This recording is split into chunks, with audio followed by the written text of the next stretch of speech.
नेता प्रतिपक्ष बनते ही राहुल गांधी ने संसद से सड़क तक सियासी भूचाल ला दिया। सोमवार को उन्होंने संसद में ऐसा बयान दिया कि स्पीकर को उस पर कैंची चलानी पड़ गई। जी हां, राहुल के लोकसभा में दिए भाषण के कुछ हिस्से संसद के रिकॉर्ड से हटा दिए गए हैं। स्पीकर ओम बिरला के आदेश पर नेता प्रतिपक्ष के खिलाफ ये कार्रवाई की गई है। दरअसल सोमवार को करीब 2.5 घंटे के भाषण के दौरान राहुल ने सरकार को घेरते हुए ऐसी टिप्पणियां की थी कि पीएम मोदी को सीट से उठकर इसका जवाब देना पड़ा था और अब उनके भाषण की 4 बातों को संसद की कार्रवाई से हटा दिया गया है।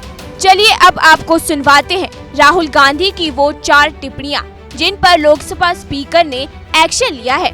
नेता प्रतिपक्ष राहुल के उस बयान पर कैंची चली है जिसमें उन्होंने बीजेपी पर अल्पसंख्यकों के साथ अनुचित व्यवहार करने का आरोप लगाया। क्या कहा, सुनिए। जहां भी ये देखते हैं ये सोचते हैं कि भाई भय कैसे पैदा करें, माइनॉरिटीज को डराते हैं। नहीं, कांग्रेस नहीं डरती आपसे, आप कांग्रेस से डरते हो।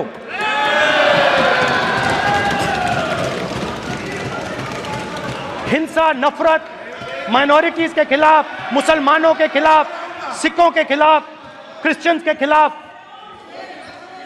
और माइनॉरिटीज ने क्या किया?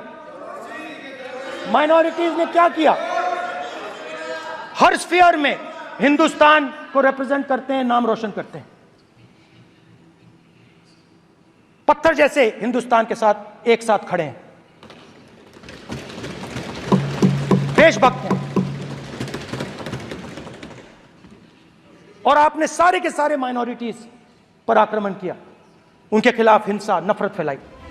इसके अलावा राहुल गांधी का दूसरा बयान अग्निवीर योजना पर था। उन्होंने कहा था कि अग्निवीर सेना की नहीं बल्कि पीएमओ की योजना है।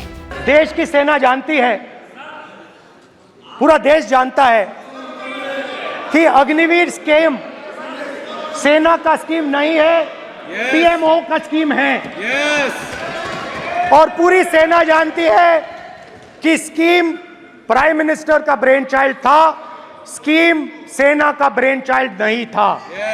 रायबरेली से कांग्रेस सांसद की उस टिप्पणी को भी संसद के रिकॉर्ड से हटाया गया है जिसमें वो नीट परीक्षा में धांधली को लेकर बोल रहे हैं। उन्होंने बताया कि नीट में शामिल होने वाले छात्रों ने आरोप लगाया है कि ये परीक्षा अमीर छात्रों के लिए डिजाइन की गई है, न कि मेधावी छात्रों के लिए। That NEET students today do not believe in the exam because they are convinced that the exam is designed for rich people, not meritorious people. I have met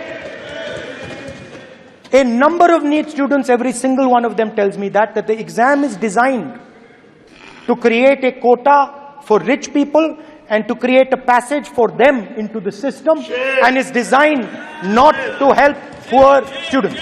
नेता विपक्ष ने चौथी टिप्पणी औद्योगिक अडानी और अंबानी पर की थी। इसे भी विवादित बताकर सदन से हटा दिया गया। तो राहुल गांधी की हटाई गई स्पीच आपने सुन ली।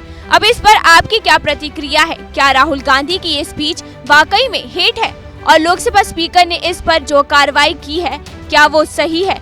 इन सवालों का जवाब हमें कमेंट में दीजिए।